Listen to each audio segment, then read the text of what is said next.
What's up, VC? What's up, vinyl community? It's Dan, the Vinyl Geezer, hanging out with you for at least one more video. Hopefully you guys had a great and are having a great holiday weekend.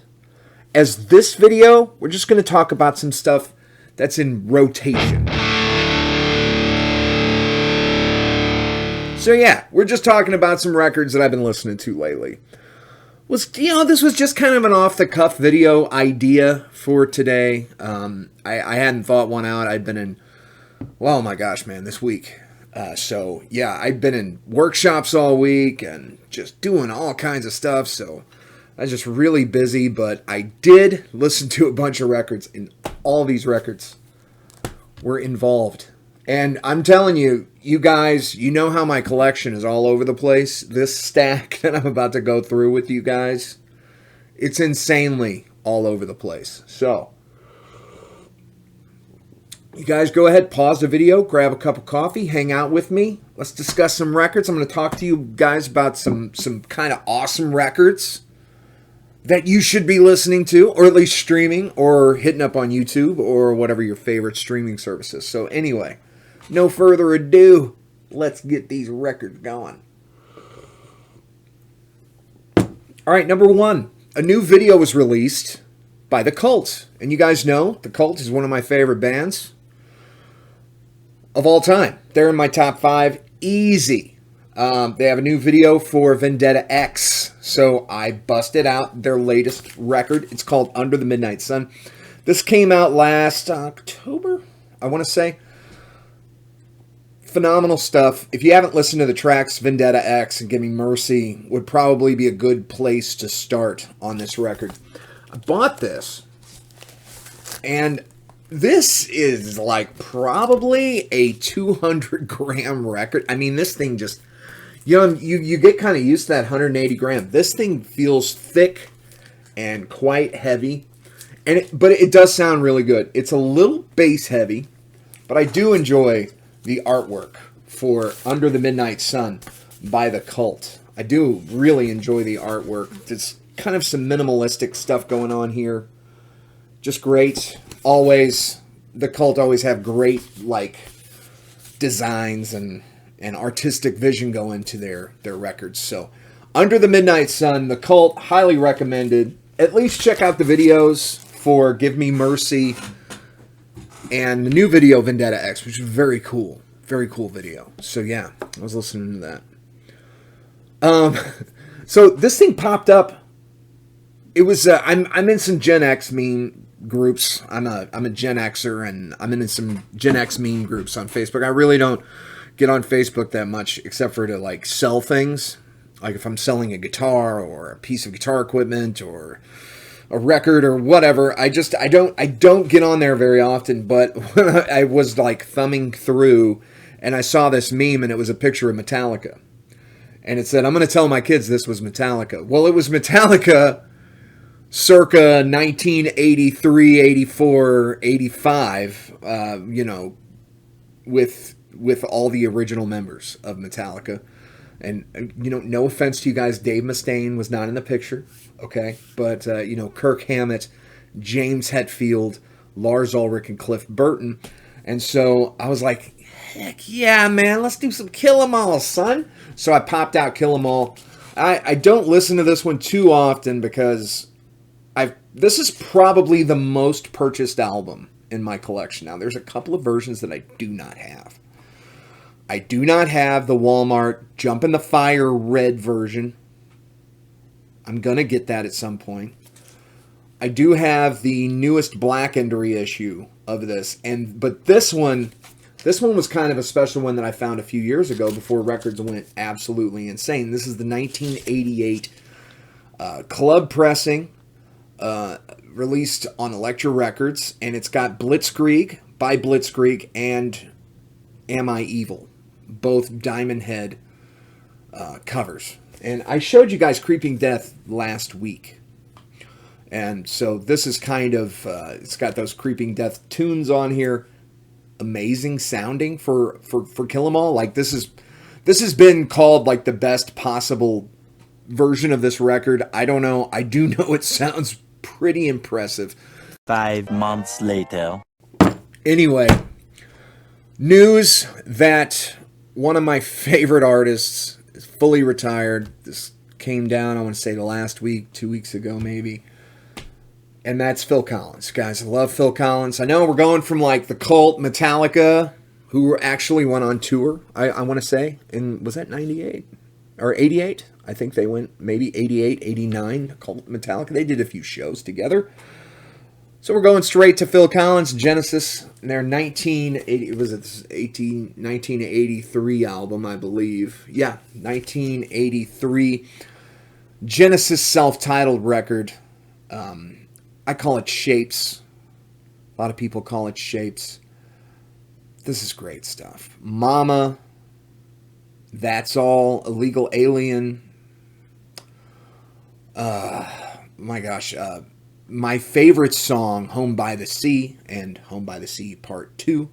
And that's not even covering the bases on this. This is a phenomenal record. A little sad that I never got a chance to see Phil Collins live.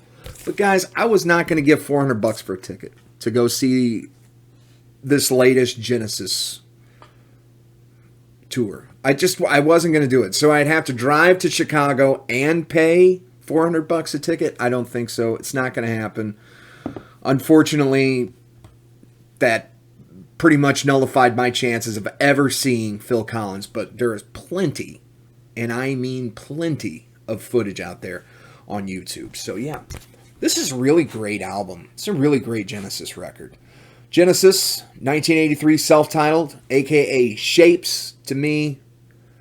And you guys remember these things? It was like a game where you put those shapes in the thing before it popped. That's been coming up a lot lately in memes too. It's like you wonder where my anxiety problems came from. It was you guys gave me this as a friggin' toy. What's the name of that toy? I forget the name of that toy. If you guys know the name of that toy, please comment down below. I forget the name of it. Anyway. So my friend Josh, the Joshua Lococo, he has been playing a lot of the latest releases from Smashing Pumpkins to me. Billy Corgan's audio podcast, it's called 33. He's been like putting out new tracks for autumn. And an album that I said there was no chance I was going to buy it. No chance. $80? No. 33 songs? You're absolutely ridiculous. What is your problem, Billy? And then the more I've listened to these tracks and the more Josh has been showing me, I think I'm going to end up spending $80 on that. Anyway, the newest Smashing Pumpkins, when it does come out. Autumn, I want to say it's probably going to be like 4 or 5 discs. And it's $80. Which $80? Come on, man. Like, it's just like, you know how long they're going to be charging $80 for records, $40 for records, $50 for records, as long as idiots like myself are buying them. But what can I say? I'm a glutton for punishment. So I've been listening to Sear, the latest album from Smashing Pumpkins. That's not their latest album that they're working on. Sear, you would see Smashing Pumpkins take a different kind of direction in this one.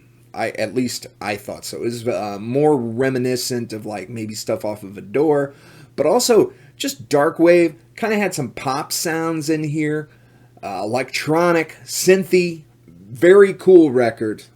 If you haven't ever listened to Sear, I highly recommend listening and checking out Smashing Pumpkins Sear, CYR. It's great. Go ahead, stream it. Check out Color of Your Love.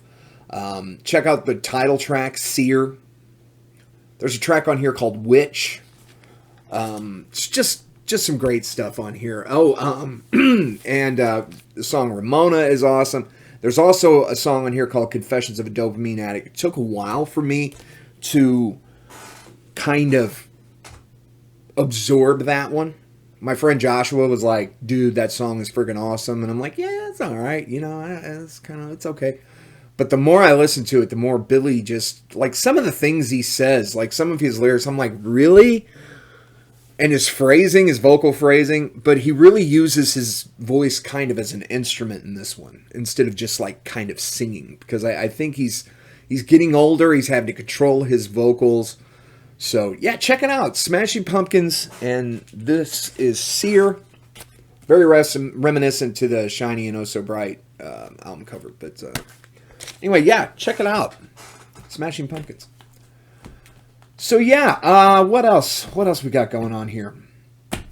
I was listening to a Buddy Holly record last Saturday. My friend Paul came over, and we were spinning some records. And I was playing for him this Buddy Holly album from 1958. I want to say it's... And the song on here,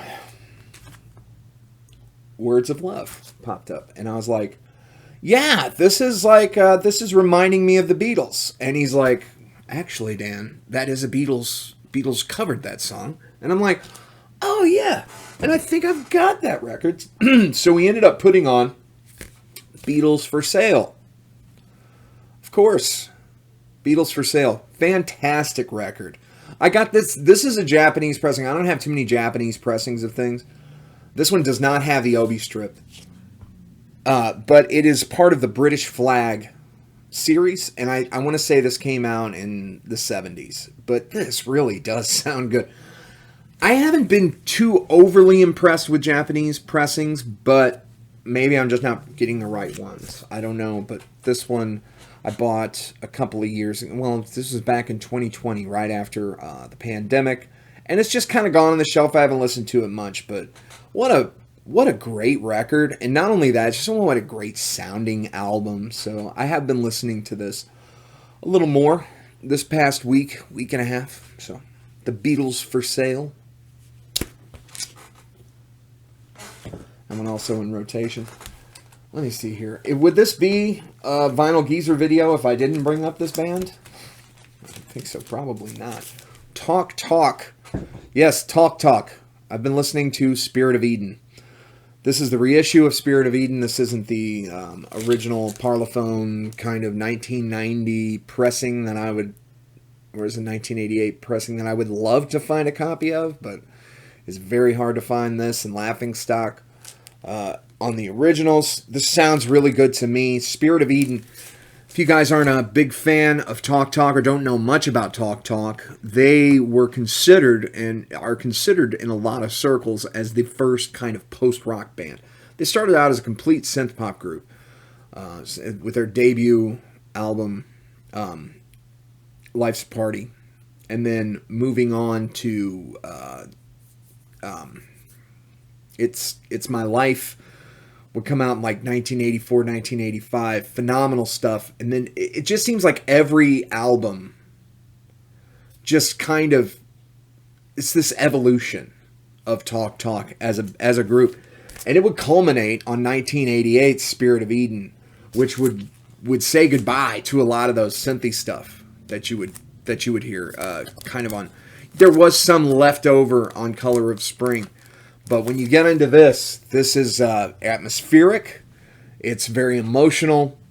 There's a lot of silence in it, and the use of silence, and different mixes. And Mark Hollis's voice is just top form on this. Talk Talk's Spirit of Eden, highly recommended if you guys haven't. So I always have. It feels like I always have like a Talk Talk record in my rotation, my current rotation.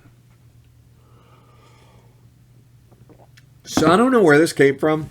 Oh, I know what it was. Okay, now I do. Now I do know where it's... Well, I've been spinning and listening and checking out videos of Tool and Undertow. This was recently it hit its 30th anniversary of Tool's Undertow, which is still probably... It's on par with Inema to me. Lateralis would be my favorite Tool record, but like these are like right behind Lateralis. This I wish I had Inema. I wish they would release Inema as a vinyl release, but Tool's Undertow, Swamp Song, still my favorite song. There's there's one video of these guys in a club in Philadelphia. I want to say in 1992. You should watch it. They basically do this whole album and it's phenomenal. And there's like 10 people there. It was like, you know, I've been in bands in and out for, you know, 25, 30 years. And it was one of those, it's one of those gigs. It's a normal gig for a band that's just kind of starting out. You're playing to the other band and their girlfriends or wives, you know. So yeah, that's pretty much what it was. But what a cool, just phenomenal little piece of information, just like a history there. And man, they sounded great. They sounded great back then. They sound great now. But Tool's Undertow turned 30. Sober, Prison Sex, Intolerance, the song Undertow, Swamp Song. Just, I could go on and on about this record. You guys know this record. Killer stuff from Tool. And finally, still in a rotational going on, and that's the latest outing, and I talked about this in my last video, the latest outing from Depeche Mode's Memento Mori. The more I dive into this, just the more I enjoy it, the more I love it. So, was this worth like almost $50? Yes. Yes. I've pretty much I've driven Mrs. Geezer crazy with Memento Mori. So, and I did finally find a sleeve that would fit this gargantuan trifold thing. So, anyway, if you guys see this and you see it on sale, do better than the Geezer did. You know, if you could pick this up for $30-$40 instead of like, I paid almost $50 for this. But I'm still complaining, but I'm still listening to it on almost a daily basis. So, but that's it, guys. Memento Mori. That's my rotation. Stuff that's in rotation right now. Not to be stealing that idea from Dylan and Noble Records, heavy rotation. But just thought I'd share like what I'm currently spinning, in rotation, whatever you want to call it. Anyway, you guys take it easy. You guys keep digging them Rekkids. I haven't been able to go out and dig the Rekkids. You guys dig the Rekkids for me, all right? Find some cool stuff right here. And oh, wait, before we get to that. If you guys made it this far, go ahead and sub, because there's like millions of you that aren't subbed. You guys are watching my videos. You're not subbed. And also thank you to the new subs. Man, that's awesome. Latest video, it's performing higher than before, so than my previous videos. Thank you for that. And also, yeah, just sub. If you've made it this far, sub to Giza. Give him some watches, all right? Like this. Watch this video. This one, this is tailored to your personal algorithm. And this over here, this is where you can sub me. All right? Like the video, do whatever, you know, like and share and all the things. Anyway, peace out. I love you guys. Take it easy. Have a fantastic week. Bye-bye.